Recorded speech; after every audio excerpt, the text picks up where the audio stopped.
Hello friends, welcome to I exam B. I am Sushil Ragade, ex manager Reserve Bank of India. और जो candidate इस साल का RBI grade B का interview का प्रिपरेशन कर रहे हैं उनके लिए बहुत इंपॉर्टेंट न्यूज़ है। ऑलमोस्ट ऑल कैंडिडेट्स को ये तो पता चल ही जाएगा, सारे न्यूज़पेपर में फर्स्ट पेज पे न्यूज़ आ जाएगा, लेकिन हमें इसके थोड़े से और डीप में जाना है। और अगले साल का भी जो प्रिपरेशन कर रहे हैं उनके लिए भी ये बहुत इंपॉर्टेंट न्यूज़ है। ये जो फैक्ट के बेसिस पे पढ़ाई करना, इससे हम बहुत आगे नहीं जाएंगे कि आरबीआई गवर्नर कौन है। हमें क्या करना है, थोड़ा इंटरेस्ट लेके और थोड़ा सा इसके अंदर जाके रिसर्च करना है, थोड़ा सा इंटरेस्ट लेके और इन्फॉर्मेशन लेने का ट्राई करना है कि आरबीआई गवर्नर नए तो अपॉइंट हो गए, अब इनका अपॉइंटमेंट कौन करता है, इनका बैकग्राउंड क्या है। जैसे इन्होंने किया है इंजीनियरिंग आईआईटी कानपुर से, उसके बाद इन्होंने मास्टर्स भी किया है पब्लिक पॉलिसी में प्रिंसटन यूनिवर्सिटी से, और ये अभी प्रेजेंटली आईएएस ऑफिसर है एंड रेवेन्यू सेक्रेटरी है। करेक्ट। तो ये इंफॉर्मेशन है। इसके बाद और थोड़ा अगर आपको डीप जाना है तो आप सारे आरबीआई के गवर्नर्स देख सकते हैं, कौन कौन से लोग आईएएस ऑफिसर थे। कोई मतलब एकेडमिक से आए थे, कोई I think RBI grade B officer से बना था, कोई एलआईसी से भी आए थे, कोई बैंकिंग से आए थे। तो ये थोड़ा सा इंफॉर्मेशन लेने का आपको ट्राई करना चाहिए। तो चलो यहाँ पे वीडियो स्टार्ट करते हैं।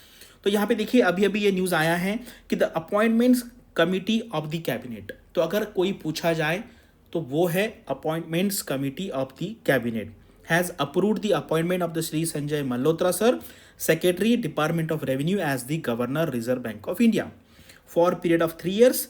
अगर अभी देखो, अगर आप आरबीआई एक्ट देखेंगे ना तो उसमें मैक्सिमम जो पीरियड है वो 5 साल है। तो 5 साल से ज़्यादा किसी का अपॉइंटमेंट नहीं कर सकते हैं, यानी कि एट अ टाइम।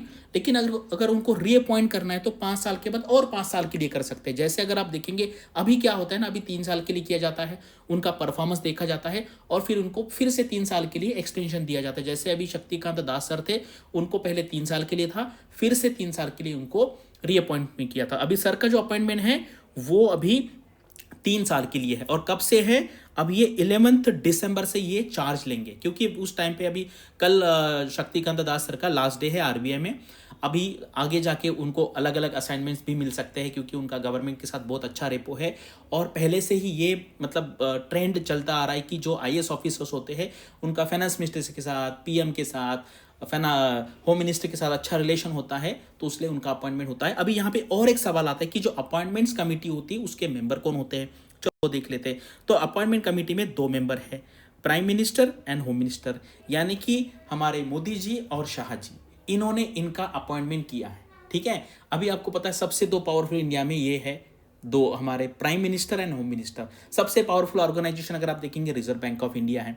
और ये अलग अलग कमिटीज होती है। तो आपको अभी क्या करना है, composition of the cabinet committees. तो अलग अलग कैबिनेट कमिटीज होती है और ये सबसे पावरफुल ये होती है। किसी का भी अपॉइंटमेंट करना है, कोई भी बड़ा पोजीशन है, कोई भी ऑर्गेनाइजेशन है, किसी को अगर अलग अलग सेक्रेटरी होते हैं, कैबिनेट सेक्रेटरी का अपॉइंटमेंट करना है, नाबार्ड का चेयरमैन है, जितनी इंपॉर्टेंट ऑर्गेनाइजेशन इंडिया में, उनका जो अपॉइंटमेंट होता है मोदी जी और अभी एज प्रेजेंटली शाह जी, ये दोनों डिसाइड करते हैं।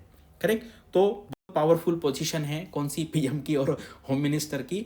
और फिर बाकी ये जो आईएएस ऑफिसर्स होते हैं ये सारे उनके नीचे काम करते हैं। ठीक है। तो अल्टीमेटली जो पावरफुल पोजीशन, सबसे पावरफुल कौन होते हैं, तो इंडिया में बहुत सारी कंट्री में पॉलिटिशियन सबसे ज़्यादा पावरफुल होते हैं, उनके बाद बिजनेसमैन है, फिर आईएएस ऑफिसर। तो इट इज़ अ सर्विस है। अगर आप देखेंगे तो ये क्या है, नौकरी है।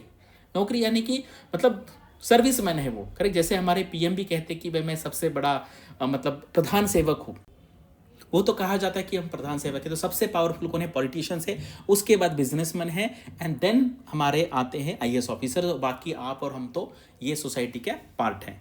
तो ये इसमें क्या करना है ना, सिर्फ ऊपर ऊपर लेवल पे इंफॉर्मेशन नहीं लेना है, थोड़ा डीप जाके यहाँ पे रिसर्च करना है कि इनका बैकग्राउंड। और भी देखिए, मैं इनके ऊपर और भी वीडियो बनाऊंगा, क्या क्या इन्होंने पोजीशंस अब तक उन्होंने संभाली है, करेक्ट, इनका एरिया ऑफ इंटरेस्ट क्या है। और हमारे लिए इसलिए इंपॉर्टेंट है क्योंकि अभी जो फाइनल प्रपोजल चल रहा है, जो ग्रेड बी का रिक्रूटमेंट करना ही नहीं करना है, ग्रेड ए का करना है, दोनों का करना है, अभी फाइनल ये जो ड्राफ्ट है अभी गवर्नर सर के पास आएगा एंड फाइनल वो डिसीजन लेंगे। तो जैसे ही ये कुछ डिसीजन हो जाएगा, जैसे मुझे पता चलेगा, मैं आपको बता दूंगा। Thanks for watching this video and all the best for your studies and upcoming examinations.